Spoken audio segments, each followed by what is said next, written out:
Measures of variability. Take a look at these graphs, either green or blue. And if you look at the set at the very top that's labeled medium variability and focus on one end of the graph to another, whether you're looking at the green or the blue, you see the length there from one end to the other. And if we call that medium variability, take a look at then the next set that's labeled as high variability. You see that it's still a normal distribution like the top one, but it's spread out a lot more from one end of the graph to the other. There's a lot of variability of data, right? So we would say that that's high variability compared to the one in the previous. And then if you look at the third one, you see it's still a normal distribution, but if you were to look at from one end to the other graph, there's very little variation of numbers. And so we would get a graph that looks very, very thin like this. And we would say that's low variability.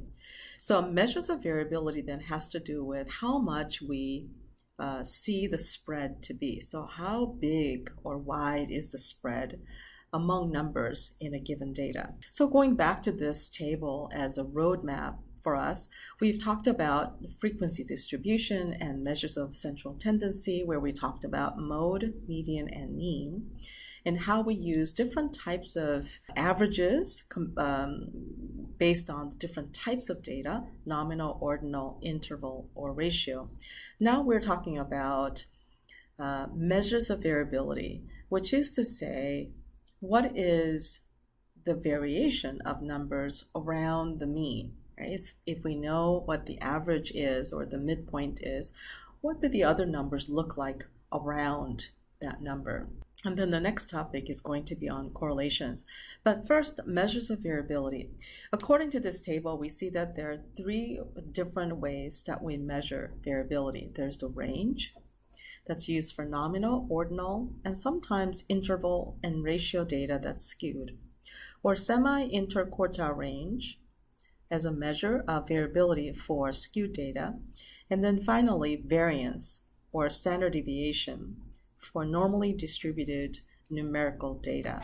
So I would argue that average is not enough in fully describing a set of numbers. For example, data set 1 has numbers 70, 70, 70, 70, 70, and the mean would be 7, and the range is 0, and we define range as the distance between the highest and the lowest. And we see that there is absolutely no variation in this data. Now compare this to the next data set. Data set 2 has numbers 80, 60, 70, 65, and 75. Now, if you add up all these numbers and divide, you would be getting your mean. And surprisingly enough, you get the same mean as this first data set. By looking at the two means, you have no idea if the data sets should look alike or different. And so when you look at the range, which is part of measuring variability, that gives you added information that these two data sets don't look alike at all. Because in the second data set, the range is 20, which is the distance between the highest and the lowest, and that would be the 80 and 60, right? The difference of 20. So that tells you that there's some variation in data set 2. Now take a look at this next data set. Data set 3 has numbers 100, 40, 70, 95, and 45. So you have some huge numbers and some small numbers, and you would expect the range to be much, much bigger. In fact, while the mean is the same as the first two data sets, the range here is 60, the difference between 100, the highest score, and the lowest score of 40. So just by looking at the means, you have no idea what these data sets look like. For all I know, they could all look the same. But here with the range, you can see that there is difference in variability in these three data sets. So variability is measured then by using range or semi-interquartile range or standard deviation and variance. And I put standard deviation and variance together as we will see that they kind of go together, right? So range first is defined as the highest score minus the lowest score. So here's another simple example, 1, 2, 3, 4, and 5. So let's assume that these are our numbers. What would be the range? The range would be the highest score minus the lowest score, which is 5 minus 1, which equals 4. right? So you would say the range is 4 points. Semi-interquartile range is defined as the average of the distance between two interquartiles, and that's why it's called the semi-interquartile range. Now, this is useful for skewed data, right? So if you have a normal data, you wouldn't calculate for semi-interquartile range. Conceptually then, semi-interquartile range is to look at the graph, right? Such as this. This is somewhat skewed, right? The way we know that is these arbitrary numbers that I put in here, 2, 5, and 10, show that there are numbers at 25th, 50th, and 75th percentile. So there's a graph that's divided into 4 quartiles, right? 4 quarters. And I see that it's skewed because the distance here in one quartile of 3 is different from the difference of quartile here of 5. So it's somewhat skewed. It's not a normal distribution. In a normal distribution, you would find the quartiles to be equal in size. So the idea is you take the size of 2 interquartiles and take the average, right? So in this case, you have one interquartile the size of 3 and the other interquartile of size of 5. So you take the average of that. So you would add a 3 plus 5 and divide it by 2, which gives you 4. And another way to calculate, which uses the formula here, which says score at 75th percentile minus the score at 25th percentile divided by 2, is really doing the same thing. You get the same answer by calculating it this way, but it's a bit easier, where you take the number at 75th, which would be 10, and subtract from that the score at 25th, right, and take the average. So the answer there is 4. So the way that you would interpret a semi-interquartile range is to say that in a skewed distribution, the average size of 2 interquartiles is 4. By itself, a semi-interquartile range may not be very meaningful, but when you begin to compare one semi-interquartile range to another, then it becomes much more informative. So here's the formula. Score at 75th percentile minus the score at 25th percentile divided by 2. And that gives you the semi-interquartile range. Let's move now over to normal distribution, right? In interval or ratio data or numerical data that's normally distributed. In a normal distribution, we calculate a standard deviation. Definition of standard deviation is it's the average of how far the scores are from the mean. So it's the average of deviation scores. Well, what does it mean to have deviation scores? When you look at this calculation here and list the scores 2, 3, 4, 5, and 6 on a table and subtract its mean of 4, you have these numbers in the deviation column, -2, -1, 0, 1, and 2. And these measure how far the scores are from the mean. Right? So in other words, these are your deviation scores. Okay? This is how much they deviate from the mean. Well, if we know that standard deviation is the average of how far the scores are from the mean, or the average of deviation scores, then it would be easy to just try to get the average of these numbers, because standard deviation is the average of deviation scores. But we run into a mathematical problem. When you take deviation scores, you see 1/2 of the identical numbers that are minuses, and then another set of positive numbers. So they cancel each other out, and the deviation scores always add up to 0. So this is a numerical challenge, the mathematical challenge, in that we can't take the average of 0. And the standard deviation cannot be 0 because we know that there are scores that deviate from the mean, right? 2, 3, 5, and 6 deviate from the mean. So we know that there's a standard deviation that cannot be 0. So statisticians sat around this and thought, how do we get around this mathematical issue and still be able to take a standard deviation or calculate a standard deviations? So they decided that we would square the deviations. So when you square the deviations, then you lose the minuses, right? So -2 squared becomes 4, -1 squared becomes 1, 0 becomes 0, 1 becomes 1, 2 squared becomes 4. Now, if you were to take the average of deviation squares or square deviations, then you can take the average. So when you have the deviation scores squared, you have the minuses that disappear, right? So you have minus 2 squared, which becomes 4, minus 1 squared, which becomes 1, 0 squared is 0, 1 squared is 1, and 2 squared is 4. So when you have all these positive numbers, then you can add them up and divide it by the number of scores to get your average, right? So these square deviations add up to 10, so you divide it by 5, and that gives you 2, right? Now, what is that number 2? So the number 2 is the average of square deviations, literally, right? So because it was the average of square deviations. Average of square deviations is your variance.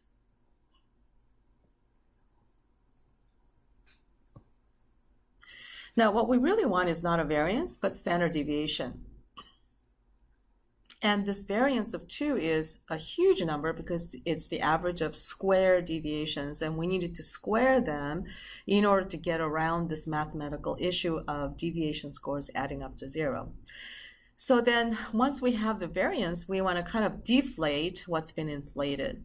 So one of the ways to do that is to square root the variance, right? So when you take the square root of 2 in this case, which gives you 1.41, then you have the average of square deviations without the square, right? Because we have square rooted and downsized it, deflated, and made the number be more relevant to our data. So now we have the average of deviations as best as we can get at 1.41. And that's what we called a standard deviation, ST for short.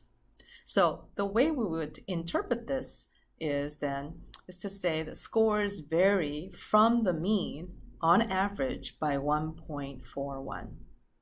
Okay?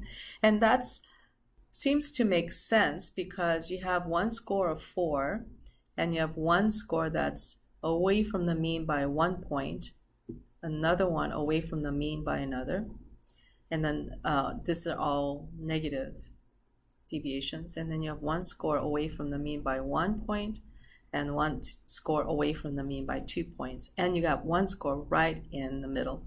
So that kind of averages out to about 1.41. And so that's how we calculate for standard deviation. And this is a huge table and undertaking, but the formula looks like this. It follows the same method that we had done earlier. So this kind of calculation, creating a huge table of calculating for variance and standard deviation, we call that the definitional formula because the table kind of lays out what the formula is.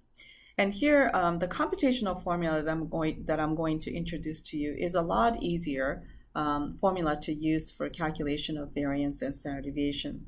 So you see in this formula here, you need to have the sum of x's squared. So we want to square all the x's and total minus, and this is in parentheses here, the sum of x's, right? That would be 1 total squared over n, right? All divided by n. And of course, when you square root the entire thing, then it becomes your standard deviation. So let's see if we can use the computational formula this time. So with this data, it's the same data we saw earlier. We would need to have the total of x's and total of squared x's. Right? So when we add up all the x's, it becomes 20. And when you add up all the squared x's, right, that would be x squared for each number, you have a total of 90. Right? So in the formula then, you would plug in the 90, the bigger of the two numbers, minus the sum of x, which was 20, squared over 5, all divided by 5. And then it's square rooted for standard deviation.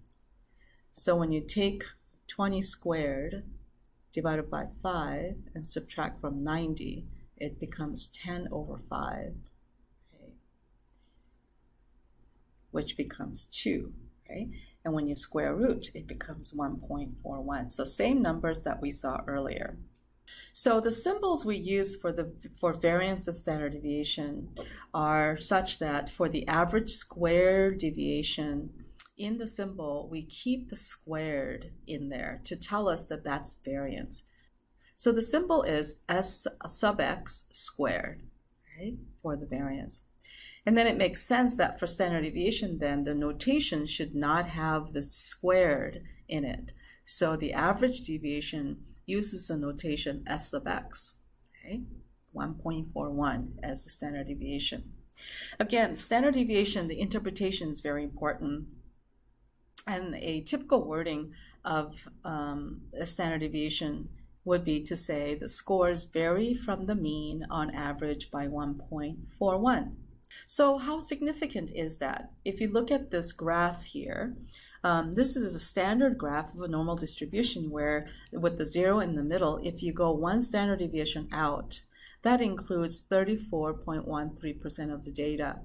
And likewise, the same thing on the other side. And if you take the data one step further out by a standard deviation, it adds another percent, 13.59, okay, on either side. And then another standard deviation out would add 2.14, and then the last possible calculation out to 4 standard deviations would add the remaining 0.13%. So all of these percents then would be 50% on one side, 50% on the other side to make it 100%. And so we would say that if we have a mean and a standard deviation, we can pretty much tell what the 68% of the data would be like. In other words, 68% comes from 34%, 34.13% here, and 34.13% here. So it's 68% and then some, right? So if we were to say 68% of the data, then what we're really saying is take the mean, right, and add a standard deviation and subtract the standard deviation, and that should give us the 68% range. If you were to take it another step out, a standard deviation out this way and to the other way, so it's 2 standard deviations out away from the mean, that is what we call the 95.5% range, because then that includes the 13.59 and 13.59 here again. So when all those percentages are added together, that adds up to 95.5% of the data.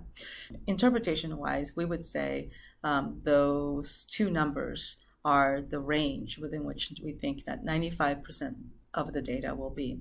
And then the further we take out to 3 standard deviations out, it includes 99.7% of the data, and then lastly 99.9% of the data. Formula-wise then, if we have a mean and standard deviation of 1.41, the one we just calculated, for a 68% range, we're talking about taking the x-bar, or the mean, and adding and subtracting 1 standard deviation of 1.41. And then for the 95.5% range, adding 2 standard deviations and subtracting 2 standard deviations. And for 99.7% range, we take them out 3 standard deviations. And for 99.9% range, we take them out 4 standard deviations. So here's a better graph that kind of looks at and tells us the totals from this inside, from the middle, still using the same numbers here. 68% range then would be x bar plus or minus 1 standard deviation, right? So the calculation tells us that the 68% range of scores is between 2.59 and 5.14. So 68%, or the majority of the data, range within these numbers. If you remember the actual data that we used to calculate for the standard deviation and the mean, the scores range from 2 to 6. So this range then includes the majority of the data. 95.5% of the data would be to take the x-bar and add and subtract the standard deviation twice, which gives you a bigger range. And it's a bigger range because this range then includes 95.5% of the data. So this is really useful because even if we don't have the raw data once we have the mean and the standard deviation measures how much scores vary. So using these two numbers, then we can have a very good idea of how much the scores range by calculating the ranges as needed. Let's try another example. Here you see some special symbols here. So mu is called the population mean or the true mean, right? So this is the mean of the entire population. And standard deviation of the population is noted by a Greek letter, small letter s, right? Little circle with the tail on the top. And that refers to the population standard deviation. So in the population, then, we have IQ of 100 as the population mean, and plus or minus 15, right? So using these two numbers, if I were to ask you to calculate for and figure out what the 68% range of IQ is, then you would take the mean, right, x bar, plus or minus 1 standard deviation, right? So that would be 100 plus or minus 15. And when you calculate that, that gives you the range, right? So you say the majority of the people have IQ between 85 and 115, right? So similarly, then you can try the other calculations to come up with the range within which population range in their IQ. So far we've talked about variance of the sample. This is the definitional formula that we've seen before. The only difference there is we used x bar here, and this letter M means M for mean, right? So it's really the same thing here. So we've seen how to calculate for variance, and this is variance of a sample. So what if we wanted to calculate for the entire population? The variance of population then would follow with the formula with a symbol that we saw in the previous slide. You remember that mu, the letter mu, stands for the true population mean. And we see the symbol here, right, that we've seen before. But since it's for variance, it takes on a square, right? So in order to calculate for a variance of population and use the definitional formula, we need to know the true population mean. So unless we study the entire population, we wouldn't know how to calculate for variance of the population, right? Because oftentimes this mu is unknown. So variance of population is something that we normally cannot calculate. So the next best thing would be to estimate it, right? And we estimate the variance of the population using the sample data. And we call that the variance of estimated population. So if you recall the variance formula, definitional, right? It's x minus m, or mean, or x bar. But it takes on this little notation, minus 1. Right? So that would be the difference, the only difference really between the formulas for variance of sample and variance of the estimated population. We use the variance of estimated population for hypothesis testing because that's an estimate of the population and not a straightforward variance of the sample. So then for the estimated population using the definitional formula, the formula for variance then just takes on minus 1. And same thing, minus 1. This is for the definitional formula. And we know that the computational formula is a lot easier. And it does the same thing. Whatever the formula is, we just add minus 1 to the bottom to get the variance or standard deviation of the estimated population. Everything else remains the same. So here's a page of just summarizing all the different variations, the definitional formula and the computational formula for sample, which is the first column, and for the population, the second column, and we know that for the most part we can't calculate. And for the estimated population, these added minus 1 feature on the same formulas that you've seen in the first column under sample.